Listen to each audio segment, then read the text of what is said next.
Hello guys, welcome to all information for visually impaired my official YouTube channel। यहाँ आप सभी को मिलती हैं फुल्ली एक्सेसिबल टॉक बैक के साथ ज्ञानवर्धक टेक्नोलॉजी जॉब अलर्ट से संबंधित नई अपडेट्स। इन नई अपडेट्स को पाने के लिए चैनल को कीजिए सब्सक्राइब, वीडियो को कीजिए लाइक्स ताकि आपको मिल सके हमारी वीडियो की सबसे पहले अपडेट। तो continue watching information for visually impaired YouTube channel. Hello everyone, कैसे हैं आप सभी। नमस्कार, आदाब, सत श्री अकाल। उम्मीद करता हूं कि आप सभी बहुत अच्छे होंगे और अपने अपने घरों में स्वस्थ होंगे। गाइज, फाइनली जिस बेसब्री से लोग जिस चीज़ का इंतजार कर रहे थे वो चीज़ आपके सामने आ चुकी है। जी हाँ गाइज, मैं बात कर रहा हूँ यहाँ पे एसएससी एमटीएस नोटिफिकेशन की। जी हाँ गाइज, एसएससी में बहुत ही धमाकेदार वैकेंसी आ चुकी है। एक और नई वैकेंसी जो कि एसएससी एमटीएस है, यानी एमटीएस का मतलब आप समझ रहे हैं, मल्टीटास्किंग स्टाफ। जैसा कि आप सभी को पता है कि एसएससी सीजीएल का भी नोटिफिकेशन आ गया था, जिसके प्री एग्जाम हो भी चुके हैं।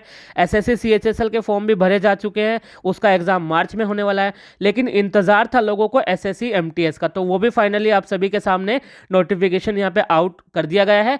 गाइस, ये वीडियो थोड़ा सा मैं लेट आपको इसलिए दे रहा हूँ क्योंकि मुझे जो इस बार चेंजेस हुए हैं एसएससी एमटीएस में, बहुत ज़्यादा चेंजेस कर दिए गए हैं। गाइस, क्या क्या चेंजेस हैं उसको एनालाइज करने के लिए मुझे 1 या 2 दिन लगे हैं, इसीलिए ये वीडियो थोड़ा सा डिले ज़रूर आया आप तक। उसके लिए मैं आप सभी से माफ़ी चाहता हूँ। और हाँ गाइज, मुझे कमेंट बॉक्स में आप ज़रूर बताइएगा, क्या आप लोग मेरी वीडियो का इंतजार करते हैं? क्या आप लोगों को लगा था कि मेरा इस पे वीडियो आएगा? हालांकि आप लोगों ने बहुत सारे वीडियोस देख भी लिए होंगे इस पे एसएससी एमटीएस पे, क्योंकि लोगों ने उसी दिन बना के डाल दिए थे। भाई, वो तो लोग साइटेड हैं, बट हम हैं विजुअली इम्पेयर्ड, तो हम अपने हिसाब से एनालाइज करते हैं और वीडियो को अपलोड करते हैं। तो कंप्लीट इन्फॉर्मेशन आपको मिलने वाली है आज की वीडियो में कि एसएससी एमटीएस में इस बार क्या क्या चेंजेस हुए हैं, कब से आपके फॉर्म भरने स्टार्ट हुए हैं, कब इसकी लास्ट डेट है, आपकी इसमें फीस कितनी लगने वाली है, आपका एग्ज़ाम कब होगा, और जो यहाँ पे एग्ज़ाम पैटर्न चेंज किया गया है वो क्या है, और इस बार टीयर 2 होगा, डिस्क्रिप्टिव एग्ज़ाम होगा या नहीं होगा। उसके अलावा मैं आपको ये भी बताऊंगा कि इसमें आपकी जो राइटर, जो मेन मुद्दा है हमारा, यानी कि जो राइटर और स्क्राइब की गाइडलाइन है वो आपकी कौन सी चलने वाली है। ठीक है, तो पॉइंट टू पॉइंट सारी चीज़ों पे हम बात करने वाले हैं। ठीक है, गाइस, इस वीडियो को सभी तक शेयर जरूर कर दीजिएगा ताकि सभी को ये इन्फॉर्मेशन मिल सके कि भाई एसएससी एमटीएस की जो वैकेंसीज हैं वो फाइनली आउट कर दी गई हैं और बहुत ही धमाकेदार वैकेंसीज है। गाइस, अगर ये वैकेंसीज आपसे मिस हो गई ना और आपने इसका एग्जाम नहीं दिया, तो मैं आपको विश्वास के साथ कह सकता हूँ कि आप गोल्डन चांस को मिस कर देंगे। जी हाँ गाइज, ये आप सभी के लिए गोल्डन चांस है, क्योंकि इस बार गाइज 11,000 प्लस वैकेंसीज आपको एसएससी एमटीएस में देखने को मिलेंगी, जो कि यहाँ पे नोटिफिकेशन में भी बताई हुई है। ठीक है, तो कंप्लीट इन्फॉर्मेशन मैं आपको दूंगा कि आपकी जो वैकेंसीज है वो किस प्रकार से रहेंगी। ठीक है, तो चलिए डिटेल वीडियो देख लेते हैं। उससे पहले गाइज मैं आप सभी को बता दूं, अगर आप हमारे चैनल पे नए हैं और पहली बार आए हैं, सो प्लीज़ आप हमारे चैनल को जरूर से जरूर सब्सक्राइब कीजिएगा, पास में दिए गए बेल आइकन को ऑल पे जरूर सेट कीजिएगा। और हाँ, मेरे मोटिवेशन के लिए और नेक्स्ट वीडियो बनाने के लिए जो हमें मोटिवेशन मिलता है,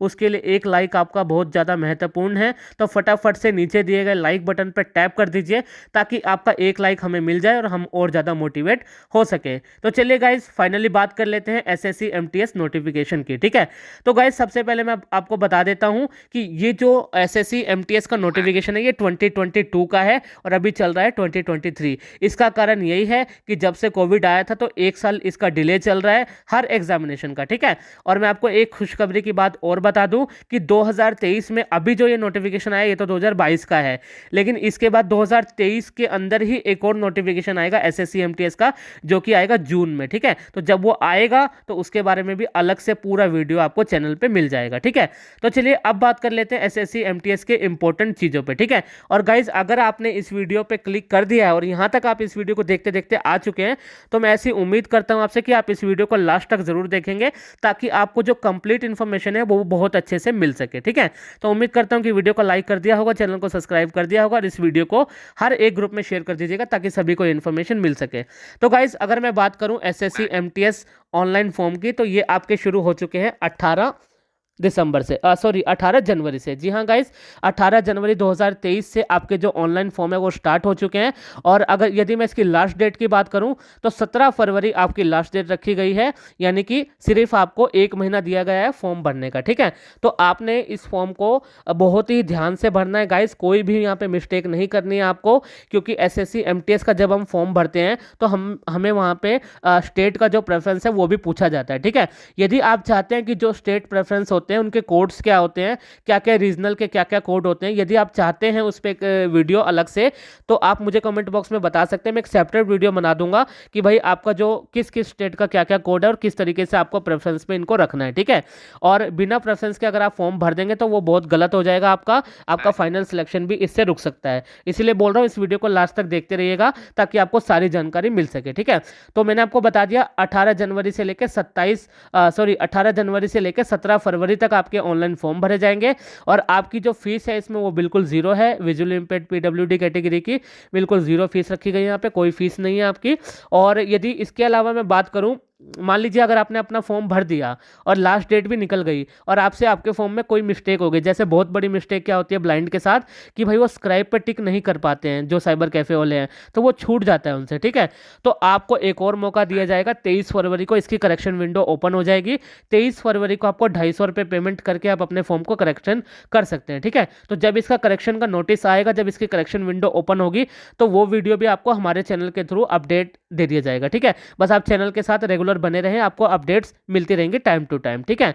तो मैंने ऑनलाइन आपको डेट्स बता दी, कब से लेकर कब तक आपके फॉर्म भरे जाएंगे, करेक्शन विंडो कब ओपन होगा ये भी मैंने आपको बता दिया, ठीक है। अब चलते हैं दूसरे पॉइंट पे, ठीक है। तो गाइज इसका जो एग्जामिनेशन है वो कब होगा, तो मैं आपको बता देता हूँ। अप्रैल में जो आपका एग्जाम है वो कंडक्ट करा लिया जाएगा और अप्रैल में आपका एग्जाम होगा और आपके जो मार्च में एडमिट कार्ड है वो आने शुरू हो जाएंगे, ठीक है। तो जब भी इसका एडमिट कार्ड आएगा या कोई एग्जाम से रिलेटेड नोटिस आएगा तो मैं आपको हमारे चैनल के थ्रू अपडेट कर दूंगा, ठीक है। और यदि मैं इसकी वैकेंसीज की गाइस बात करूं तो इसमें आपको 11,000 से ज़्यादा वैकेंसीज इस बार देखने को मिल रही हैं, क्योंकि एसएससी ने अपने नोटिफिकेशन में बता दिया है कि 10,880 वैकेंसीज है वो एमटीएस के लिए, और ये टेंटेटिव हैं, इनमें इंक्रीमेंट भी होगा और 100% होगा, मैं आपको दावे के साथ कह सकता हूं, ठीक है। और इस बार आपका सिलेक्शन लेना इतना आसान क्यों है वो मैं आपको अभी आगे इस वीडियो में बताने वाला हूं, ठीक है। तो इस वीडियो को लास्ट तक जरूर देखते रहिएगा। अगर आपने अभी तक इस वीडियो को शेयर नहीं किया है तो तमाम ग्रुप्स में शेयर कर दीजिएगा ताकि सभी को इन्फॉर्मेशन मिल सके। तो चलिए गाइज अब मैं बात कर लेता हूं क्या क्या चेंजेस आपके एग्जाम में होने वाले हैं, ठीक है। तो गाइज पहले क्या होता था एसएससी एमटीएस में, पहले आपका टीयर 1 होता था जो कि 100 मार्क्स का होता था, ठीक है। तो 100 में से जितने भी आप मार्क्स लेके आते थे तो आपका जो फाइनल मेरिट है वो टीयर 1 पे ही बनता था। तो टीयर 1 जब आप क्वालिफाई कर लेते थे, यानी आप अपने मार्क्स लेके आते थे, तो आपको देना पड़ता था टीयर 2 जो कि डिस्क्रिप्टिव एग्जाम होता था, ठीक है। ऑफलाइन होता था पेपर पेन मोड पे, ठीक है। तो अब उसको गाइज यहाँ से हटा दिया गया है, यानी कि आपने देखा होगा कि एसएससी सीजीएल हो या फिर एसएससी सीएचएसएल हो, दोनों ही एग्जामिनेशन में से जो टीयर 2 है वो हटा दिया गया था। तो उसी तरीके से एमटीएस के साथ भी हुआ है। यहाँ पे आपका जो टीयर 2 है डिस्क्रिप्टिव एग्जाम है वो फाइनली यहाँ से हटा दिया गया है, यानी कि अब आपको वो एग्जाम नहीं देना पड़ेगा, ठीक है। तो अब आपको कौन सा एग्जाम देना पड़ेगा वो मैं आपको बता दूं, लेकिन उससे पहले मैं गाइस मैं आपको बता दूं, अगर आपका जो 10th है वो आपने पास कर लिया है तो ही आप इस फॉर्म को भर पाएंगे। यदि आप अभी 10th में पढ़ रहे हैं तो आप इस फॉर्म को नहीं भर पाएंगे, ठीक है। इस बात को याद रखिएगा कि आपका 10th जो है वो पास होना चाहिए, तभी आप इसको फॉर्म भर पाएंगे। यहाँ पे डेट भी दी हुई है कि 17 फरवरी जब इसकी लास्ट डेट रखी गई ना फॉर्म की, तब तक आपके हाथ में 10th का डीएमसी होना चाहिए, तभी आप इस फॉर्म को भर पाएंगे। अदरवाइज आप इस फॉर्म को नहीं भर पाएंगे, क्योंकि बहुत से लोगों के मन में एक डाउट रहता है कि भाई हमारा 10th अभी अपेयरिंग है तो क्या हम इसको भर पाएंगे या नहीं भर पाएंगे। तो आप इस फॉर्म को उस तरीके से नहीं भर पाएंगे। यदि आपने 10th किया हुआ है, कंप्लीट है आपके पास, तो ही आप इस फॉर्म को भर पाएंगे। और उसके अलावा इसमें जो राइटर गाइडलाइन यानी कि जो स्क्राइब गाइडलाइन है वो क्या चलने वाली है वो भी आपको आगे जानने को मिलेगा इसी वीडियो में, ठीक है। तो चलिए अब हम आते हैं अपने सिलेबस पे, क्या क्या चेंजेस हुए हैं वो देख लेते हैं, ठीक है। तो चेंजेस गाइज यहाँ पे ये हुए हैं कि आपका जो टीयर 1 पहले होता था, तो वो टीयर 1 अभी भी होगा, लेकिन वो टीयर 1 कैसे होगा वो मैं आपको बता देता हूँ, ठीक है। आपका जो मैथ और रीजनिंग का सेक्शन है एक अलग से बनाया गया है, और आपका जो जनरल अवेयरनेस और इंग्लिश का सेक्शन है वो अलग से बनाया गया है, यानी 2 सेक्शन में इसको डिवाइड कर दिया है, ठीक है। अब यहाँ पे क्या किया गया है, जो मैथ और रीजनिंग है उसको क्वालिफाई कर दिया है। अब ऐसा इसलिए है क्योंकि बहुत सारे लोग काफ़ी अच्छा स्कोर कर लेते हैं इनमें, और इसकी वजह से कट ऑफ बढ़ जाती थी, ठीक है। तो यहाँ पे मैथ और रीजनिंग को क्वालिफाई कर दिया गया है। 120 नंबर का दोनों होगा, 60-60, यानी कि 60 नंबर की रीजनिंग, 60 नंबर की मैथ, और ये बन जाता है 120 नंबर, ठीक है। तो 120 नंबर में से आपको इसको सिर्फ क्वालिफाई करना है, ना कि आपको स्कोर अच्छा लाना है, ठीक है। सिर्फ आपको क्वालिफाई करना है। यदि आप इसको क्वालिफाई कर लेंगे तो आप जो नेक्स्ट इसका सेशन होगा उसमें पहुंच जाएंगे, यानी कि जो जनरल अवेयरनेस है और इंग्लिश है उसमें आप पहुंच जाएंगे, ठीक है। अब 120 नंबर का तो आपका ये क्वालिफाई हो गया, इसके मार्क्स से तो आपको कोई मतलब है नहीं, क्योंकि ये क्वालिफाई कर लेंगे तो आप अगले सेक्शन में चले जाएंगे। तो अब जो मेन कट ऑफ बनने वाली है आपकी, यानी कि जो मेन फाइनल मेरिट बनने वाली है वो क्या बनने वाली है वो मैं आपको बता देता हूं, ठीक है। तो आपका जो टीयर 1 होगा, जो सेकंड सेक्शन होगा, सो गाइज इसमें आपको जनरल अवेयरनेस के क्वेश्चन देखने को मिल जाएंगे 25, और इंग्लिश के क्वेश्चन देखने को मिल जाएंगे 25, यानी टोटल क्वेश्चन बन जाते हैं 50। तो एक क्वेश्चन आपका यहाँ पे 3 नंबर का होने वाला है। तो टोटल दोनों सेक्शन को अगर हम मिला दें, जनरल अवेयरनेस और इंग्लिश वाले को, तो आपका बन जाता है 150 नंबर का। जी हाँ गाइज, 150 मार्क्स का आपका ये दोनों सेशन बन जाता है, और इन दोनों सेशन में से ही आपको अच्छा स्कोर करना है, तभी आप फाइनल सिलेक्शन ले पाएंगे। यानी कि जो मैथ और रीजनिंग है वो तो सिर्फ आपने क्वालिफाई कर दिया, उससे आपको फिर कोई मतलब होना नहीं चाहिए। यदि आप वो क्वालिफाई करके इस वाले सेक्शन में बैठ जाएंगे, जो कि आपका जनरल अवेयरनेस और इंग्लिश का होने वाला है, तो आपका फाइनल सिलेक्शन इसके आधार पे होगा। इतने ज़्यादा आप 150 में से मान लीजिए 120 मार्क्स ले आए, 130 ले आए या 110 ले आए, तो जो भी कट ऑफ निर्धारित की जाएगी उस कट ऑफ के अकॉर्डिंग आपका फाइनल सिलेक्शन हो जाएगा। तो उम्मीद करता हूं कि आपको जो एग्जाम पैटर्न है वो भी बहुत अच्छे से समझ आ गया होगा, ठीक है। अब गाइज मैं यहाँ पे बात कर लेता हूं, आपका जो एग्ज़ाम होगा गाइज वो आपका ऑनलाइन होगा, ठीक है, कंप्यूटर बेस्ड होगा जैसा कि पहले भी होता था। और ये जो सेक्शन वाइज होगा, अब इसमें ये स्पष्ट यहाँ पे एसएससी ने नहीं किया है कि आपका वो कितनी कितनी देर में दोबारा सेक्शन होगा या नहीं होगा। वो जब इसका एडमिट कार्ड आएगा और चीज़ें आएंगी तो अच्छे से कंफर्म हो जाएगा, ठीक है। तो मैं आपको बता दूंगा, फिलहाल जो चेंजेस हुए हैं वो मैंने आपको यहाँ पे बताया है, ठीक है। अब उसके अलावा एक और बहुत बड़ा चेंजेस यहाँ पे क्या हुआ है गाइज, आपको पता है कि जब एसएससी पहले एग्जाम करवाता था एमटीएस का, तो पहले टीयर 1 होता था, फिर टीयर 2 होता था, फिर डीवी होता था। तो डीवी का भी अलग से यहाँ पे कट ऑफ जाता था, ठीक है। तो इस बार जो आपका डीवी है वो एसएससी नहीं कराने वाला है। आपका जो डीवी है वो डायरेक्टली आपका डिपार्टमेंट कराएगा। एसएससी क्या करेगा, आपके फॉर्म भरवाएगा, एडमिट कार्ड देगा आपको, टीयर 1 में बुलाएगा। यदि आपने टीयर 1 जो फर्स्ट सेक्शन है मैथ रीजनिंग का वो क्वालिफाई कर दिया, तो टीयर 2 में आपको बिठा देगा, मतलब टीयर 1 का जो पार्ट है टीयर 2, टीयर 1 ही आप इसे कह सकते हैं, ठीक है। उस सेक्शन में आप चले जाएंगे। वो अगर आपने अच्छे नंबर से पास कर लिया, कट ऑफ पास कर ली, तो सीधा आपको मिनिस्ट्री अलॉट कर दी जाएगी, कौन से मिनिस्ट्री में आपका सिलेक्शन हुआ है। तो उस मिनिस्ट्री के अंडर में जाके आपका डॉक्यूमेंट वेरिफिकेशन वहां पे होने वाला है। मतलब कि सुपर फास्ट रिक्रूटमेंट आप इसे कह सकते हैं, क्योंकि अभी मिशन मोड है, आपको पता है मोदी मोड चल रहा है आजकल। मिशन मोड 10 लाख नौकरी का टारगेट है दिसंबर 2023 तक। तो इस तरीके से यहाँ पे रिक्रूटमेंट किए जा रहे हैं, ठीक है। आपको पता है एसएससी सीजीएल में भी बम्पर वैकेंसीज आई हुई हैं, एसएससी सीएचएसएल में भी बम्पर वैकेंसीज हैं। अब बात करें एसएससी एमटीएस की, तो इसमें भी बहुत ज़्यादा बम्पर वैकेंसीज निकाल दी गई हैं। और आपकी सभी की जानकारी के लिए मैं आपको एक और बात यहाँ पे बताता चलूँ कि गाइज ये जो वैकेंसीज आई है ना, 2016 के बाद पहली बार ऐसी वैकेंसीज आई हैं जो कि 11,000 के आसपास आपको देखने को मिल रही हैं, ठीक है। तो अपने आप में कमाल की चीज़ है और बहुत अच्छी चीज़ है। आप फटाफट से बस अपना फॉर्म भर के तैयारी शुरू कर दीजिए, क्योंकि गाइज इस बार ये गोल्डन चांस है। अगर ये आपसे मिस हो गया तो आप जल्दी से जॉब नहीं पा पाएंगे, क्योंकि ऐसी वैकेंसीज बहुत कम देखने को मिलती हैं जो कि 10th बेसिस पे होती हैं, ठीक है। तो एग्जाम पैटर्न के बारे में मैंने आपको बता दिया, ठीक है। आपका डॉक्यूमेंट वेरिफिकेशन एसएससी नहीं कराएगा, डायरेक्टली डिपार्टमेंट कराएगा। तो इससे भी बहुत ज़्यादा आपको फर्क पड़ने वाला है, क्योंकि आपको डीवी का कोई भी यहाँ पे कट ऑफ क्लियर नहीं करना है, ठीक है। टीयर 1 के बेसिस पे ही आपका यहाँ पे सिलेक्शन होने वाला है, फाइनल सिलेक्शन। और यदि इसके अलावा गाइज मैं इसकी जो ज्वाइनिंग की बात करूँ, तो आपकी ज्वाइनिंग भी इस साल के अंत तक इसमें हो जाएगी, ज़्यादा टाइम आपको नहीं लगने वाला है इसमें, ठीक है। तो सारी डिटेल्स मैंने आपको यहाँ पे बहुत ही डीपली दे दी हैं। अब जो रह जाता है हमारा, वो रह जाता है राइटर, यानी कि जो स्क्राइब गाइडलाइन है वो रह जाता है, ठीक है। तो चलिए मैं उसको रीड आउट कर लेता हूँ एक बार आपको। पहले इंग्लिश में रीड आउट कर लेंगे, फिर हिंदी में करेंगे। 2 vacancies. 2.1 tentative vacancies. Page 2 of 67. 2 vacancies.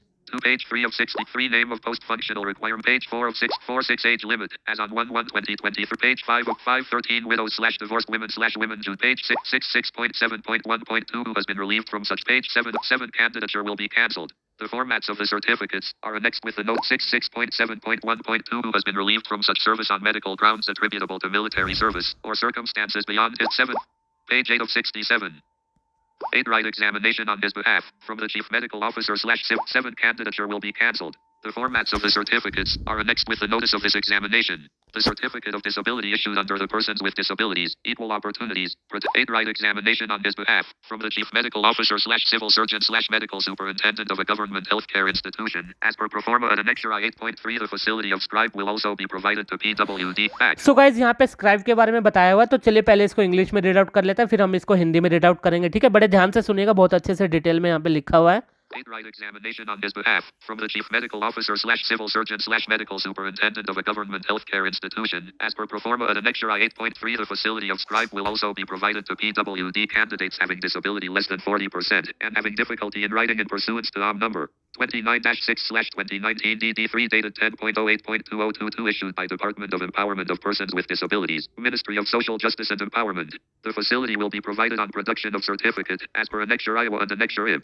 8.4 The facility of scribe / passage reader will be provided to the PWBD / PWD candidates only if they have opted for the same in the online application form. 8.5 The candidate will have the discretion of opting for his own scribe or to avail the facility of scribe provided by the Commission. Appropriate choice in this regard will have to be given by the candidate in the online application form. 8.6 In case the candidate opts for his own scribe, the qualification of the scribe should be one step below the qualification of the candidate taking the examination. The candidates opting for own scribe shall be required to submit details of the own scribe at the time of examination, as per Proforma and Annexure 2. In addition, the scribe has to produce a valid ID proof, as per list given at Para 15.7 and original at the time of examination. A photocopy of the ID proof of the scribe signed by the candidate as well as the scribe will be submitted along with Proforma and Annexure 2. If subsequently it is found that the qualification of the scribe is not as declared by the candidate, then the candidate shall forfeit his right to the post and claims relating thereto. 8.7 Own scribe should not be a candidate of this examination. If a candidate is detected as assisting another PWBD / PWD candidate as scribe in this examination, then the candidatures of both the candidates will be cancelled.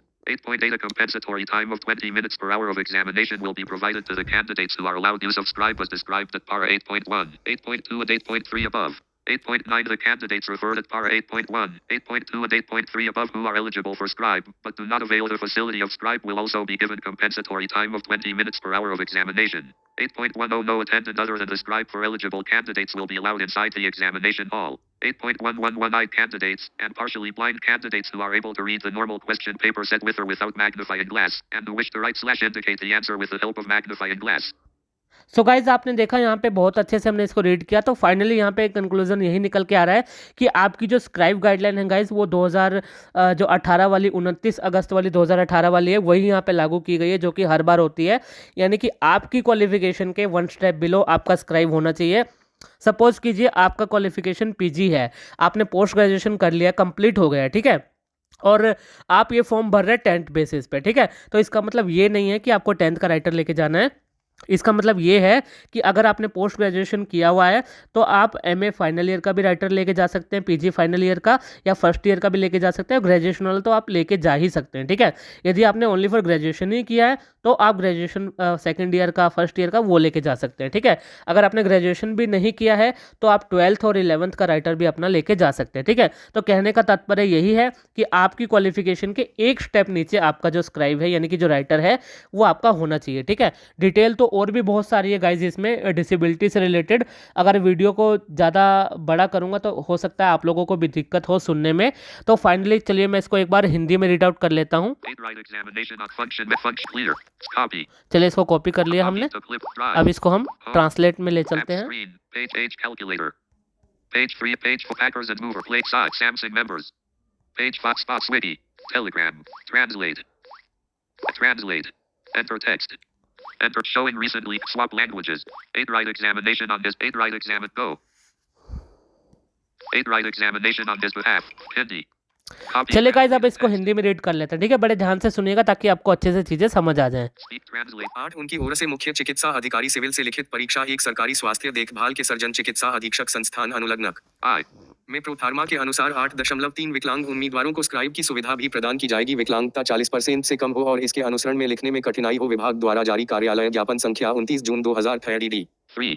दिनांक 10 अगस्त 2022 विकलांग व्यक्तियों का अधिकारिता, सामाजिक न्याय मंत्रालय और अधिकारिता के उत्पादन पर सुविधा उपलब्ध कराई जाएगी। अनुलग्नक आय और अनुबंध आईबी के अनुसार प्रमाण पत्र 8.4 पीडब्ल्यूडी को स्क्राइब पैसेज रीडर की सुविधा प्रदान की जाएगी। उम्मीदवार केवल तभी जब उन्होंने ऑनलाइन आवेदन में इसका विकल्प चुना हो। प्रपत्र 8.5 उम्मीदवार को अपना स्क्राइब चुनने या लिखने का विवेक होगा। आयोग द्वारा उपलब्ध कराई गई स्क्राइब की सुविधा का लाभ उठाएं। उचित इस संबंध में विकल्प उम्मीदवार को ऑनलाइन देना होगा। आवेदन पत्र 8.6 यदि उम्मीदवार अपने स्क्राइब का चयन करता है तो उसकी योग्यता स्क्राइब लेने वाले उम्मीदवार की योग्यता से एक कदम नीचे होना चाहिए। परीक्षा स्क्राइब का चयन करने वाले उम्मीदवारों की आवश्यकता होगी परीक्षा के समय अपने स्क्राइब का विवरण प्रस्तुत करना। अनुबंध 2. पर प्रोथार्मा इसके अलावा मुंशी को एक वेद पेश करना होगा। आईडी प्रूफ पैराथन 8.7 में दी गई सूची के अनुसार मूल रूप में इम्तिहान मुंशी द्वारा हस्ताक्षरित आईडी प्रूफ की एक फोटोकॉपी उम्मीदवार के साथ साथ मुंशी को प्रोथार्मा के साथ प्रस्तुत किया जाएगा। अनुबंध 2. यदि बाद में यह पाया जाता है कि योग्यता मुंशी उम्मीदवार द्वारा घोषित नहीं है तो उम्मीदवार करेगा पद और उससे संबंधित दावों पर अपना अधिकार खो देते हैं। 8.7 स्वयं का स्क्राइब इस परीक्षा का अभ्यर्थी नहीं होना चाहिए। यदि कोई उम्मीदवार इसमें मुंशी के रूप में अन्य पीडब्ल्यूडी उम्मीदवार की सहायता करने के रूप में पाया गया है परीक्षा तो दोनों उम्मीदवारों की उम्मीदवारी होगी रद्द। 8.8 प्रति घंटे की परीक्षा के लिए 20 मिनट का प्रतिपूरक समय होगा। उन उम्मीदवारों को प्रदान किया जाता है जिन्हें वर्णन के अनुसार स्क्राइब का उपयोग करने की अनुमति है। उपरोक्त पैरा 8.1, 8.2 और 8.3 पर 8.9 उपरोक्त पैरा 8.1, 8.2 और 8.3 में संदर्भित उम्मीदवार जो पात्र हैं स्क्राइब के लिए लेकिन स्क्राइब की सुविधा का लाभ नहीं उठाया जाएगा। परीक्षा के प्रति घंटे 20 मिनट का प्रतिपूरक समय 8.10 योग्य उम्मीदवारों के लिए स्क्राइब के अलावा किसी अन्य परिचारक को अनुमति नहीं दी जाएगी। परीक्षा हॉल के अंदर 8.111 अंक वाले और आंशिक दृष्टिहीन उम्मीदवार जो पढ़ने में सक्षम है आवर्धक कांच के साथ या बिना सामान्य प्रश्न पत्र सेट और जो आवर्धक कांच की सहायता से उत्तर लिखना इंगित करना चाहते हैं। सो गाइज अब हमने इसको हिंदी में भी यहाँ पे रीड आउट कर लिया। ठीक है, तो फाइनली यहाँ पे कंक्लूजन क्या निकला कि आपका जो स्क्राइब है वो आपके 1 स्टेप बिलो होना चाहिए, आपकी क्वालिफिकेशन के 1 स्टेप बिलो होना चाहिए। ठीक है, तो सारी चीज़ें गाइज मैंने यहाँ पे आपको क्लियर कर दी हैं।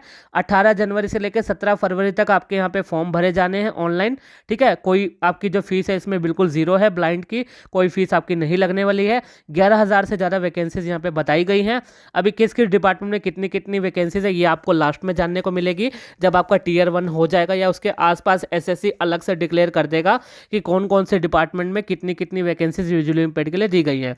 वैसे अमूमन देखा जाए तो हमारी 110 के आसपास वैकेंसीज बनती हैं, तो बहुत ही अच्छी अपॉर्चुनिटी आप सभी के सामने है। अगर आप इसको अवेल करना चाहते हैं तो आप अपना फॉर्म भर दीजिए। और हाँ गाइज, मैं आपको बता दूं कि जब ये आप फॉर्म भरेंगे तो आपसे पोस्ट का प्रेफरेंस पूछा जाएगा। यदि आप चाहते हैं कि जो पोस्ट है उनके प्रेफरेंसेस के जो कोड है वहाँ पे डालने होते हैं आपको, वो आप किस तरीके से डाल सकते हैं और क्या क्या जो स्टेट्स हैं क्या क्या उनके जो कोड प्रेफरेंसेस हैं वो क्या क्या हैं, यदि आप चाहते हैं तो मैं अलग से एक वीडियो बना के दूंगा सेपरेट, आप मुझे इस वीडियो के कमेंट बॉक्स में बता सकते हैं। ठीक है, एग्जाम पैटर्न के बारे में हमने जान लिया, राइटर गाइडलाइन के बारे में हमने जान लिया। और मैं अगर आपकी जो इसका जो एक चीज़ मैं आपको बताना भूल गया हूँ यहाँ पे, आपका जो कास्ट का जो सर्टिफिकेट है, चाहे वो OBC हो, SC ST हो, है ना, EWS हो, EWS का तो खैर अलग सीन होता है, लेकिन अगर आप OBC से हैं और ब्लाइंड हैं तो आपका जो OBC का सर्टिफिकेट है वो सेंट्रल गवर्नमेंट का होना चाहिए, नंबर 1 बात ये। और नंबर 2, वो आपका 17 फरवरी 2023 से पहले का बना होना चाहिए। ठीक है, तो यदि आपका OBC का सर्टिफिकेट नहीं बना है अभी तक तो आप उसको बनवा लीजिए ताकि आपका जो एग्जाम है वो अच्छे से हो जाए और आपका फाइनल सिलेक्शन भी यहाँ पे हो जाए। ठीक है, तो ये वीडियो आपको कैसा लगा आप मुझे कमेंट करके जरूर बताएंगे। ऐसे मैं आपसे उम्मीद ही नहीं बल्कि आशा करता हूँ। और हाँ, इस वीडियो को आप सभी तक शेयर जरूर करेंगे और इस वीडियो को अभी तक भी लाइक नहीं किया तो आप इस वीडियो को लाइक कर दीजिए और सभी PWD कैटेगरी तक इस वीडियो को पहुंचा दीजिए। ये आपका फर्ज बनता है, ये आपका नैतिक धर्म बनता है। ठीक है, तो चलिए गाइस, अगर आप चैनल पे पहली बार आए अभी तक भी सब्सक्राइब नहीं किया तो सब्सक्राइब करके बेल आइकन को ऑल पे जरूर सेट कर लें। चलिए मैं मिलता हूं किसी नेक्स्ट वीडियो में नेक्स्ट टॉपिक के साथ। तब तक के लिए नमस्कार, बाय बाय, टेक केयर, जय हिंद, जय भारत, वंदे मातरम। अपना ख्याल रखिए, खुश रहिए, आबाद रहिए।